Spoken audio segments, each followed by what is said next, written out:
ತಲ್ಲೇ ನೀರಾಗಿ ನಾ ಕರಗಿ ಹೋದೆ. ತಂತಿ ಹರಿದ ವೀಣೆಯಿಂದ ನಾದ ಹರಿಯಬಲ್ಲದೆ, ಮನಸ್ಸು ಕಂಡ ಆಸೆಯೆಲ್ಲ ಕನಸಿನಂತೆ ಕರಗಿತಲ್ಲ. ಉಲ್ಲಾಸ ಇನ್ನೆಲ್ಲಿದೆ,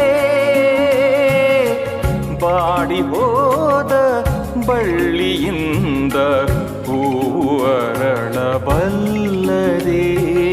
ಈ ಥರ ಸೇವೆ ಮಾಡೋ ಭಾಗ್ಯ ಎಲ್ಲಿ ಸಿಗುತ್ತೆ ಸರ್? ಅವ್ರು ಹಾಡಿರುವಂಥ ಗೀತೆಗಳನ್ನ ಹಾಡಿ ನಾವು ಅವರ ಸೇವೆ ಮಾಡ್ತಿದ್ದೀವಿ. ದೊರಕುನ ಇಟುವಂಟಿ ಸೇವಾ ನೀ ಪದರ ಜೀವ ಮುಲಚೇರು ನಿರ್ವಾಣ ಸೋಪಾನ ಮದಿರೋಹಣము సేయు ధ్రువ. దొరకున ఇటువంటి సేవా, దొరకున ఇటువంటి సేవా.